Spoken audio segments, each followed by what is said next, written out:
कल मंगलवार के दिन यूपी के हाथरस, जो कि यूपी के सिकंदराबाद में, वहाँ पर एक सत्संग में जो भगदड़ मची थी ना, उसमें लगभग अभी तक 116 लोगों की मौत हो चुकी है। और बताया जा रहा है कि वहाँ पर अभी भी लोग, मतलब बहुत से लोग गुमनाम है, मतलब उन लापता है। बहुत से लोग इतने ज़्यादा जख्मी है कि डॉक्टरों का ऐसा अनुमान है कि वो उनकी भी मृत्यु हो सकती है। और हादसा इतना भयंकर था कि सत्संग जो है लगभग शमशान में बदल चुका था।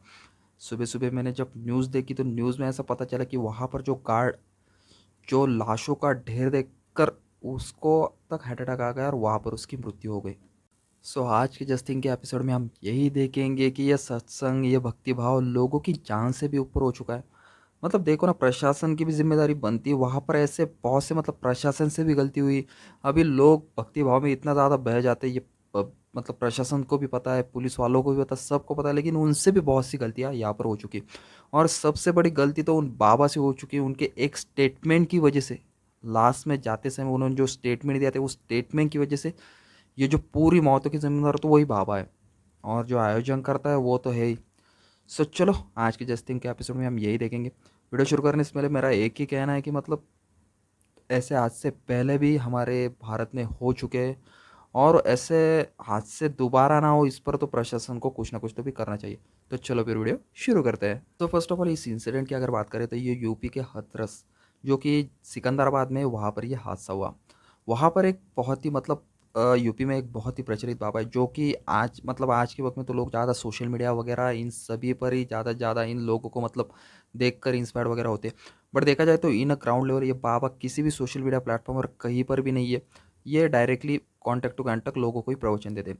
इनका नाम है भोले बाबा। बोला जाता है कि इनके अगर, मतलब पास की अगर बात करें तो ये एक सिविल सर्वेंट थे, लेकिन वो कुछ 20-25 साल पहले इन्होंने जॉब वीआरएस ले लिया, और इसी के चलते ये आध्यात्म के मार्ग पर निकल पड़े।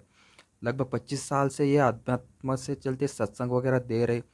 और बोला जाता है ग्राउंड लेवल पर अभी जो महाराष्ट्र, मतलब मैं महाराष्ट्र से बिलोंग करता हूँ, जो सेंटर से अगर बिलोंग करते हो, एमपी, झारखंड, यूपी, और जो वहाँ का हरियाणा वगैरह, ये जो प्रदेश जहाँ से लोग अगर बिलोंग करते हैं, जो भी लोग, तो ये बाबा से, मतलब इन बाबा को जानते होंगे।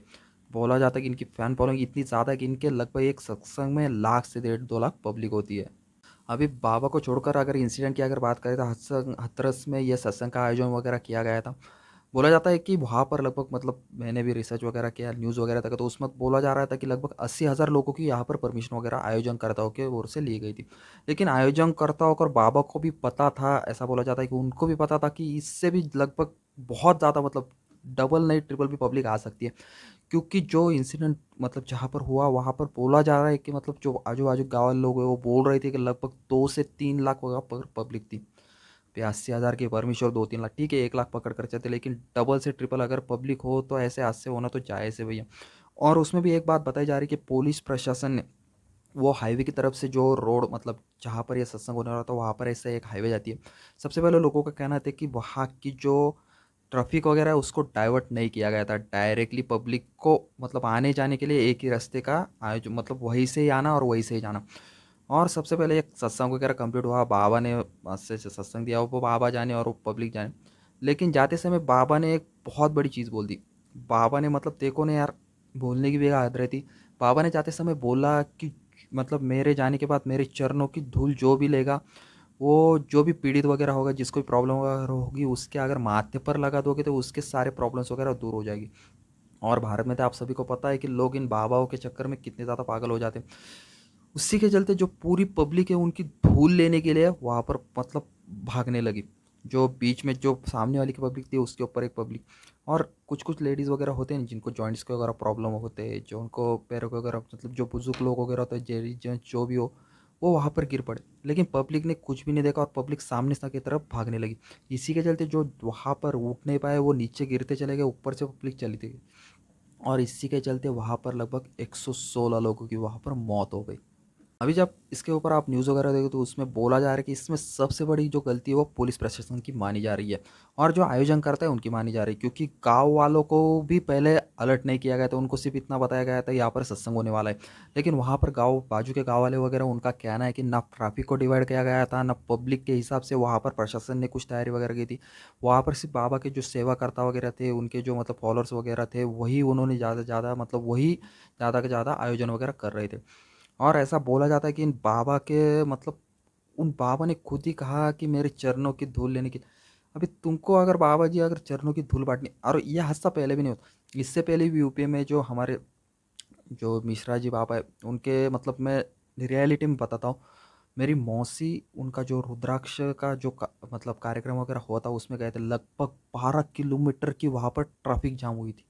वो जो एनएच था, नेशनल हाईवे, उस पर लगभग 12 किलोमीटर की ट्रैफिक वगैरह जाम हुई थी।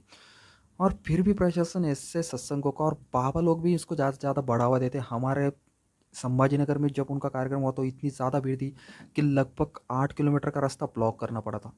अभी इससे बाबाओं का फ़ायदा होता होगा वो उनका तो पर्सनल जानता हो, लेकिन प्रशासन का तो नुकसान होता है। अब देखो ना, पूरी जवाबदारी उन्होंने प्रशासन के ऊपर डाल दी। बाबा पर तो कोई भी सवाल नहीं उठा। लोगों का कहना है कि बाबा पर ही सबसे पहले केस करनी चाहिए। और मेरे मौसी जी ने वहाँ पर लाइव एक्सपीरियंस बताया था कि जब इस पब्लिक में वो फंसी थी, उनको वॉशरूम जाने तक की वहाँ पर व्यवस्था नहीं थी। मतलब इतनी भयंकर भीड़ हो गई, लोग एक दूसरे के ऊपर वहाँ पर पैर देकर जा रहे थे। और वहाँ पर भी बोला जाता है कि लगभग 2-3 लोगों की मौत हुई थी। और उनसे मतलब देखो ना, प्रशासन को समझना चाहिए कि यहाँ पहले भी ऐसे हादसे हो चुके हैं और फिर भी ऐसे सत्संगों को प्रशासन परमिशन वगैरह देता है। मेरा तो कहना है कि बाबा को पहले पकड़ कर तो पहले जेल में डाल देना चाहिए। अभी देखो ना, 116 लोगों की मौत हो गई, इतना बड़ा हादसा हो गया, फिर भी लोग बाबा को ही मतलब बाबा को तो साइड में रखकर पूरा का तो पूरा दबाव प्रशासन के ऊपर डाल रहे हैं। अभी ये पूरा जो मतलब इंसिडेंट हुआ है इसके पीछे की अगर पूरी मैं मतलब अभी कुछ न्यूज़ वगैरह सामने आ रही है उसके ऊपर मैं रिसर्च कर कर एक फुल वीडियो लेकर आऊँगा। लेकिन मेरा तो कहना है भैया, ऐसे सत्संग तो सच में बंद कर देना चाहिए। लाइव एक्सपीरियंस मैंने जब मौसी जी ने मैंने बोला था ना, तभी मेरे को लगा था कि ऐसे जगह पर भीड़ भाड़ में तो जाना मतलब खुले में घूमो भैया, लेकिन भीड़ भाड़ के इलाके में खुद की जान की रिस्क लेकर तो मत जाओ। आई होप कि आप सभी को ये वीडियो अच्छा लगा होगा। इस वीडियो को ज़्यादा से ज़्यादा शेयर कीजिए, क्योंकि अभी तक ये इंसिडेंट को पब्लिकली अभी तक किसी को नहीं पता कि इतना बड़ा इंसिडेंट यूपी में हो चुका है। लगभग 116 लोग, एक या दो नहीं, लगभग 116 लोग। और भी डॉक्टरों का कहना है कि जितने भी घायल हैं उसमें भी लोग मर सकते हैं। मतलब ये आंकड़ा बोला जा रहा है कि 150-200 तक भी जा सकता है। इस वीडियो को ज़्यादा से ज़्यादा शेयर कीजिए। So last one, comment box में RIP लिख दीजिए उन लोगों के लिए। मैं चाहता हूँ कि श्रद्धांजलि अर्पण करने के लिए आप RIP लिख दीजिए। So thanks for watching.